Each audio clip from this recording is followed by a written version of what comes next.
Assalamualaikum warahmatullahi wabarakatuh. Yang terhormat dosen pengampu mata kuliah Stilistika Al-Quran, Bapak Muhammad Mamun. Di sini kami dari kelompok 6 akan mempresentasikan hasil diskusi kami dengan tema Gaya Al-Uslub Al-Adabi Stilistika Sastra dalam Al-Quran. Sebelum itu izinkan kami memperkenalkan anggota kelompok kami. Yang pertama dengan saya sendiri, yaitu Muhammad David Isanul Fikri dengan NIM terakhir 049, dan selanjutnya Muhammad Rifqi Asmi dengan NIM terakhir 073, dan yang terakhir Atika Sofa Maharani dengan NIM terakhir 077. Oke, di sini saya akan menjelaskan pengertian al-uslub al-adabi. Al-uslub al-adabi secara harfiah berarti gaya bahasa sastra atau metode ekspresi sastrawi. Al-uslub berarti gaya, metode atau cara, sedangkan al-adabi itu sendiri berarti kesastraan atau berkaitan dengan sastra dalam dunia bahasa Arab. Al-uslub al-adabi menisyarah pada cara penulis menggunakan bahasa untuk menyampaikan pesan secara estetis dan figuratif.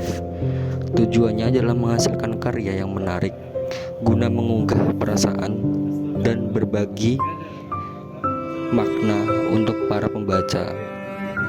Poin penting terkait al-uslub al-adabi menurut stilistika sastra ada 3, yaitu subjektivitas, fokus emosi, spesifisitas. Sejarah perkembangan al-uslub al-adabi. Sejarah kemunculannya dapat dikaitkan dengan satu orang atau periode tertentu karena merupakan hasil evolusi bahasa dan tradisi sastra Arab selama berabad-abad. Yang pertama pada Muslim periode klasik, yang kedua adalah pada Muslim periode modern. Ciri khas al-uslub al-adabi. Dalam uslub jenis ini, keindahannya adalah salah satu sifat, dan khas yang paling khas adalah atau paling menonjol adalah sumber keindahan adalah khayalan yang indah, imajinasi yang tajam, persutuhan beberapa titik, keserupaan yang jauh di antara beberapa hal, dan pemakaian kata benda atau kata kerja yang konkret sebagai pengganti kata benda atau kerja yang abstrak. Sebagaimana misal ria dalam berinfak yang dimisalkan oleh Allah, laksana batu licin yang di atasnya ada tanah, kemudian batu tersebut ditimpa hujan lebat, maka batu tersebut menjadi bersih. Jadi dalam ayat tersebut yang tajam dan pemakaian kata benda atau kata kerja yang konkret sebagai pengganti kata atau kata benda atau kata kerja yang abstrak, di mana kata ria yang abstrak diganti dengan kata yang konkret sebagaimana dalam contoh pada surat Al-Baqarah ayat 264. Ayyuhalladzina amanu la tubtilu shadaqatikum bil manni wal adha kalladzi yunfiku malahu ria'an nasi wa la yu'minu billahi wal yaumil akhir faman lahu kama sob alaihi tarab fasobahul kibaru walahu soldun la yakdiru ala syait imma kasibu wallahu la yahdil qaumal kafirin. Wahai orang-orang yang beriman, janganlah kamu merusak sedekahmu dengan menyebut-nyebutkan dan menyakiti perasaan si penerima, seperti orang yang menginfakkan hartanya karena riya atau pamer kepada manusia dan tidak beriman kepada Allah dan hari akhir. Perumpamaannya orang itu seperti batu yang licin yang di atasnya ada debu, kemudian batu itu ditimpa hujan lebat, maka tinggalkanlah batu licin itu lagi. Mereka tidak memperoleh sesuatu apapun dari apa yang mereka kerjakan, dan Allah tidak memberi petunjuk kepada orang-orang kafir. Oke, baik, kita akan masuk kepada pembahasan mengenai contoh al-uslub al-adabi yang tertuang dalam ayat Al-Quran. Nah, sebelumnya kan sudah dijelaskan ya sama pemateri sebelum ini bahwa uslub al-adabi itu merupakan suatu gaya bahasa sastra, yang mana gaya bahasa tersebut lebih merujuk kepada perasaan pembaca ataupun pendengar. Nah, dapat diartikan bahwa uslub al-adabi ini merupakan suatu bentuk emosional, bukan menggunakan logika. Karena apa? Karena uslub ini tuh digunakan dengan tujuan untuk memberikan efek perasaan kepada pembaca. Nah, analoginya tuh seperti ini. Ketika kita membaca sebuah karya sastra, misalnya seperti puisi, dengan gaya kepenulisan sastra yang mungkin ketika kita membaca ataupun mendengar itu sangat menyentuh begitu ya, maka secara tidak langsung kita akan betah untuk berlama-lama terhadap karya sastra tersebut dan tidak mudah untuk bosan gitu. Karena apa? Karena karya sastra tersebut menyentuh perasaan dan emosional kita yang mempengaruhi alam bawah sadar kita begitu. Nah, yang kita bahas ini adalah uslub al-adabi ataupun contoh ciri khas uslub al-adabi yang tertuang dalam ayat Al-Quran. Nah, yang pertama itu adalah gaya bahasa naratif atau yang biasa disebut dengan kisos. Nah, apa sih gaya bahasa naratif itu? Nah, Al-Quran itu sering menggunakan gaya naratif itu untuk menceritakan kisah-kisah terdahulu dari masa lampau, baik itu kisah historis sejarah para nabi, beberapa peristiwa-peristiwa yang terjadi di masa lalu, ataupun kisah-kisah perumpamaan yang mengandung pelajaran moral. Seperti yang dicontohkan itu kisah terdahulu, yang mana kisah Nabi Ibrahim dalam menyelamatkan dirinya waktu beliau terjebak dalam api.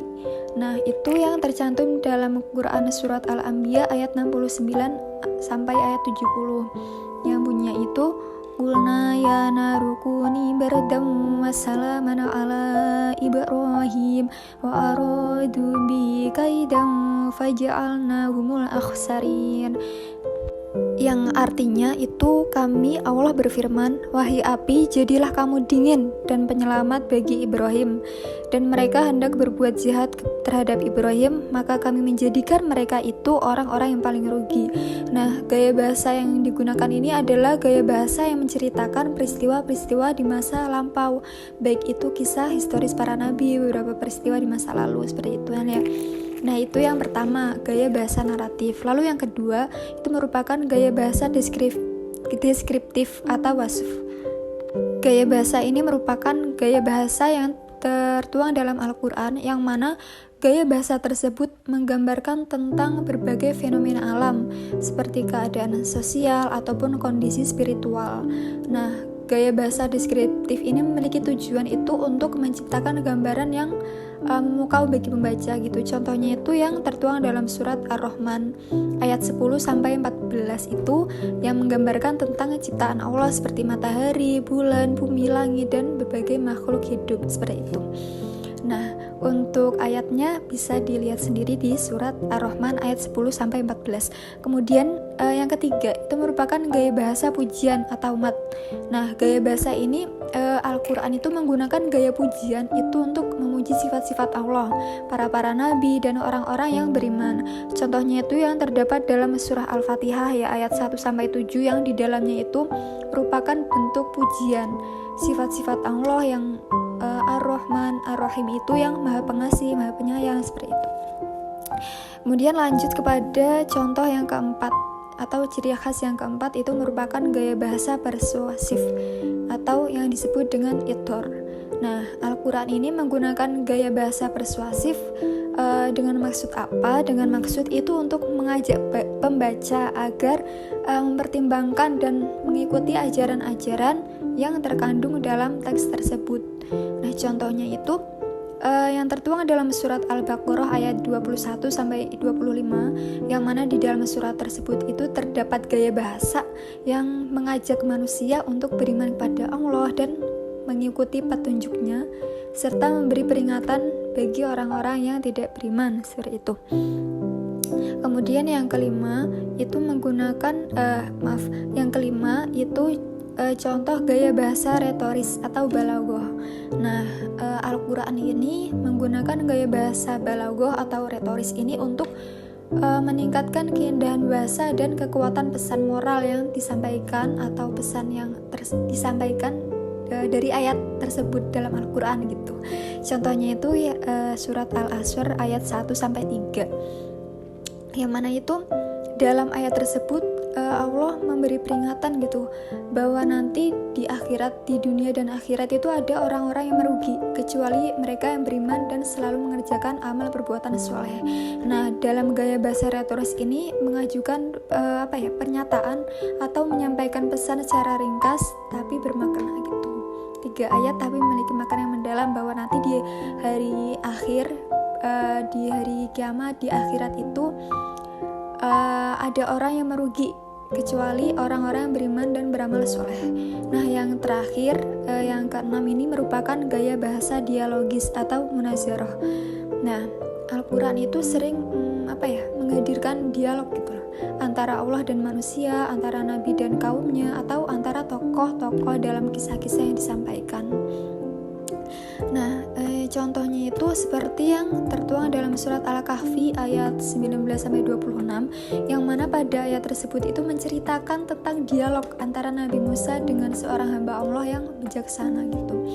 Jadi dialog ini tuh digunakan untuk menyampaikan pesan-pesan moral yang secara langsung gitu loh, yang menyampaikan, menggambarkan interaksi antara berbagai karakter dalam teks seperti itu. Itu tadi 6 contoh ciri khas yang tertuang dalam Al-Quran mengenai uslub al-adabi. Kesimpulan dari presentasi kami kali ini adalah uslub al-adabi merupakan istilah dalam bahasa Arab yang merujuk kepada gaya sastra atau bentuk-bentuk tulisan dalam sebuah karya sastra. Dalam konteks Al-Quran atau sastra Arab pada umumnya, uslub al-adabi mengacu pada berbagai jenis gaya bahasa, struktur naratif, dan penggunaan gaya sastra bahasa dari berbagai elemen yang digunakan untuk menyampaikan pesan-pesan dan nilai-nilai yang terkandung dalam teks tersebut. Setiap gaya bahasa memiliki tujuan tersendiri dalam menyampaikan pesan-pesan Allah kepada umat manusia dengan gaya bahasa yang indah dan penuh kebenaran. Mungkin sekian presentasi dari kelompok kami. Apabila ada tutur kata yang kurang berkenan, mohon untuk dimaafkan. Wassalamualaikum warahmatullahi wabarakatuh.